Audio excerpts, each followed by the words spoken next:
नमस्कार दोस्तों। किसी भी कॉम्पिटिटिव एग्जाम की आप तैयारी कर रहे हो जिसमें इंग्लिश पूछी जाती हो तो उसमें सबसे डिफिकल्ट टास्क जो बच्चों के सामने रहता है वो होता है वोकैब को याद करना। वोकैब याद नहीं होती, वोकैब वाला पोर्शन सबसे ज़्यादा सताता है और पढ़ भी लेते हैं तो एक सर्टेन टाइम के बाद उस चीज़ों को भूलने लगते हैं। जब तक हम चीज़ों को लिंक करके याद नहीं ना करेंगे तब तक चीज़ें मिस होंगी कहीं ना कहीं। तो वोकैब को याद करने का नया तरीका, वो आजकल जो ट्रेंडिंग में है सब लोग उसको फॉलो कर रहे हैं, वो है निमोनिक्स। निमोनिक्स के साथ मतलब किसी ना किसी कहानी के साथ, स्टोरी के साथ चीज़ों को रिलेट करके अगर हम याद करें काफ़ी लंबे समय तक वो चीज़ें हमारे माइंड में रिटेन रह सकती हैं। इसी तरह से कुछ सर्टेन वर्ड्स पर ज़रा नज़र डालिए जो आपके सामने स्क्रीन पे आ रहे हैं। देखिए ज़रा इन वर्ड्स को, हम ये सारे वर्ड्स अपने आप में एक दूसरे के सिनोनियम्स हैं।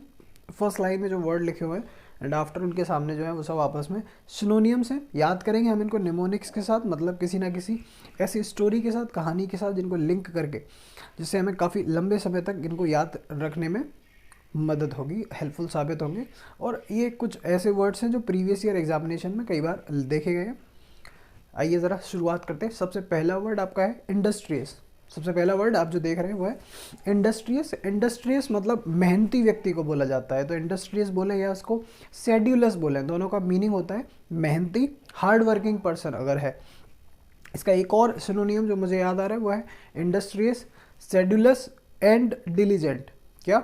डिलीजेंट, जी हाँ बिल्कुल। इंडस्ट्रियस कहो, शेड्यूलस बोलो या उसको डिलीजेंट बोलो, तीनों का मतलब होता है मेहनती। याद रखना इंडस्ट्रीज को, अगर हमें काफ़ी लंबे समय तक याद रखना है तो याद रखने के लिए जो ट्रिक है वो ये है कि इंडस्ट्री में काम करने वाले लोग कैसे होते हैं? इंडस्ट्री में काम करने वाले लोग मेहनती होते हैं, इंडस्ट्रियस होते हैं, शेड्यूलस होते हैं, डिलीजेंट होते हैं।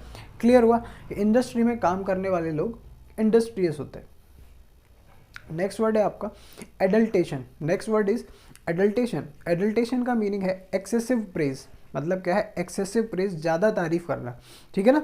Excessive praise. तो नई नई किसी की शादी हुई हो, नई नई किसी की शादी हुई हो तो दूल्हा अपनी दुल्हन की जो है तारीफ कुछ ज़्यादा ही करता है। एडल्ट, ए दूल्हा अपनी दुल्हन की तारीफ बड़े टशन में करता है। दूल्हा अपने दुल्हन की तारीफ बड़े टशन में करता है, एडल्टेशन के साथ करता है। इसी प्रकार की कुछ चीज़ें जो चीज़ों को काफ़ी लंबे समय तक याद रखने के लिए हेल्पफुल होगी। नेक्स्ट आपका वर्ड है factotum. Next word is factotum. Factotum मतलब कोई जनरल सर्वेंट को बोला जाता है, कोई आम कोई सर्वेंट हो फैक्ट्री में। जनरल सर्वेंट मतलब ऐसा सर्वेंट जिससे आप मल्टीटास्किंग कराओ। क्या कराओ? मल्टीटास्किंग, उससे कई सारे काम लो जरा, उसको बोलते हैं फैक्टोरम। क्या बोलते हैं? फैक्टोरम। अबे तुम तो फैक्ट्री में काम करते हो ना, तुम तो फैक्ट्री में फैक्टोरम हो ना, तो किसका क्या बोला आपने किसी से कि अरे तुम तो फैक्ट्री में फैक्टोरम हो। फैक्ट्री में क्या हो आप? फैक्टोरम हो। फैक्ट्री के आप सारे काम से देखते हो। क्या देखते हो? सारे जितने भी काम अगर वहाँ हैं तो वो आप कर रहे हो तो उनको क्या बोलोगे आप? फैक्टोरम बोलोगे। अगले व्यक्ति को क्या बोलोगे? फैक्टोरम। नेक्स्ट वर्ड है obtuse. Next word is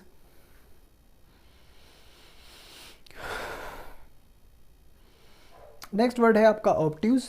obtuse का मतलब होता है कोई मंद बुद्धि, अगर कोई है मंद बुद्धि है, स्टूपिड है, मूर्ख है, डंस है, इन तीनों का मतलब मंद बुद्धि से निकलता है। तो अगर कोई मंद बुद्धि है तो उसको आप क्या बोलोगे? ऑब्ट्यूज बोलोगे। कि अब तुम उसे, ऑब्ट्यूज को कैसे? अब तुम उसे मंद बुद्धि न बुलाना। अब तुम उसे मंद बुद्धि न बुलाना। ऑब्ट्यूज को आप याद कर लो, अब तुम उसे के साथ लिंक कर लो। जो मैं बोल रहा हूँ वो चीज़ें आप ज़रूर नोट डाउन ज़रूर करें। ये वर्ड्स हैं, इनका हिंदी मीनिंग भी नोट डाउन करें और जो ट्रिक और जो कीवर्ड मैं आपको दे रहा हूँ उसको लिखने की कोशिश करें। कहीं ना कहीं आपके लिए ये बहुत ज़्यादा एग्जाम में हेल्पफुल साबित होने वाला है। नेक्स्ट आपका जो वर्ड है वो है एल्म्स। क्या दे रखा है? एल्म्स। एल्म्स का मतलब सब लोग जानते हैं। एल्म्स मतलब भीख, भिक्षा या दान जिसे कह सकते हैं हम, उसको एल्म्स कहा जाता है। एल्म्स मतलब है मनी या any kind of help, not with the money, any kind of help जो हम किसी गरीब की कर सकें, किसी गरीब व्यक्ति की किसी भी प्रकार की अगर हम मदद कर सकते हैं तो उसको एल्म्स बोला जाता है, ठीक है ना?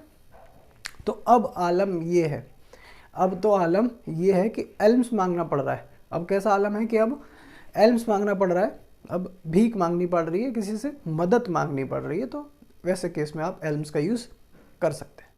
अगला वर्ड है आपका एप्रीहेंड। अगला वर्ड है एप्रीहेंड। एप्रीहेंड का मतलब गिरफ्तार करने का, अरेस्ट करने का सेंस आता है एप्रीहेंड का। एप्रीहेंड का मतलब अगर हम एक और इसको याद कैसे करेंगे? एप्रीहेंड, अपने हाथ ऊपर करो, अपने हाथ ऊपर करो, अपने हाथ उठाओ। एप्रीहेंड, अपने हाथ ऊपर करो, क्योंकि अब आप एप्रीहेंड कर किए जा चुके हो। अब आप क्या किए जा चुके हो?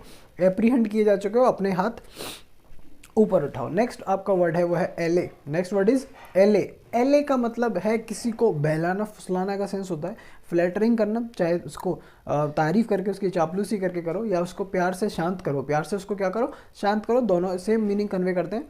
तो एले का जो सिनोनियम है वो मॉलिफाई है और दोनों का मतलब ही क्या होता है, शांत करना। तो आपका बाबू सोना जो भी है वो रूठ गया अगर है तो आपको उसको आले आले शांत हो जाओ, शांत हो जाओ, आले आले करके उसको शांत कर देते हैं, तो उसको वही सेम मीनिंग है, शांत करना। नेक्स्ट वर्ड है आपके सामने जो स्क्रीन पे जो आ रहा है वो है एफ्रंट।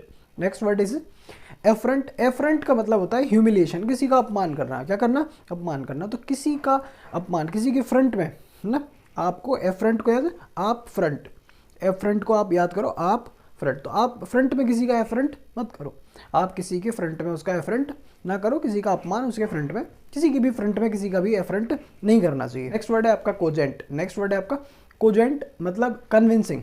कोजेंट का मतलब होता है कन्विंसिंग, और कन्विंसिंग का मतलब होता है प्रभावकारी, बहुत ज़्यादा। अगर कोई व्यक्ति कन्विंसिंग है, अगर आप अगले को कन्विंस कर सकते हो अपनी बातों से, तो आप बहुत ज़्यादा प्रभावकारी व्यक्ति हो, आपकी बातों में एक प्रभाव है, आपके पास एक तेज है। क्या है, तेज है। आप कोजेंट हो, आप कन्विंसिंग हो, किसी को राजी कर लेते हो, बना लेते हो, कोजेंट हो। तो जो एजेंट्स होते हैं, क्या होते हैं, जो एजेंट्स होते हैं सीबीआई में, रॉ में जो भी एजेंट्स होते हैं वो सब कैसे होते हैं, कोजेंट होते हैं। एजेंट्स कैसे होते हैं, कोजेंट्स होते हैं। मतलब कौन ऐसा एजेंट है जो कोजेंट नहीं है, ऐसे भी याद करो या ऐसा याद करो कि सारे के सारे जो एजेंट्स हैं वो सब कैसे होते हैं, कोजेंट्स होते हैं, प्रभावकारी होते हैं, बहुत ज़्यादा कन्विंसिंग होते हैं, कन्विंसिंग पावर उनकी होती है, किसी को भी मनाने की क्षमता रखते हैं वो। ओके, लास्ट वर्ड स्ट्योर या कंस्चर बोलो, इसको क्या बोलो, कंस्चर बोलो, सही प्रोनाउंस करो इसको, कंस्चर बोलो। कंस्चर, कंस्चर का मतलब है कौन सा, तुम कौन सा ट्रू बोल रहे हो। मतलब इंटरप्रेट का मतलब होता है समझना, किसी कोड को आप इंटरप्रेट करो, क्या करो, किसी कोड को इंटरप्रेट करो। कुछ ऐसा लिखा हुआ है जो समझ में नहीं आ रहा, तो आपने उसको ब्रेक कर लिया, उसको इंटरप्रेट कर लिया, मतलब उसे समझ लिया, ठीक है ना। तो इंटरप्रेट, कौन सा तुम ट्रू बोल रहे हो, कौन ट्रू। कंस्टर को आप कैसे, कंस्चर को आप कैसे याद करो, कौन ट्रू। तो कौन सा तुम ऐसा ट्रू बोल रहे हो, कौन सा तुम ऐसा सत्य बोल रहे हो जिसको मैं समझने की कोशिश कर रहा हूँ। तुम कौन सा ट्रू बोल रहे हो जिससे समझने की मैं कोशिश कर रहा हूँ। इन सब चीज़ों को लिखो आप अपने पास। तो मिलते हैं नेक्स्ट वीडियो में, तब तक के लिए जय हिंद।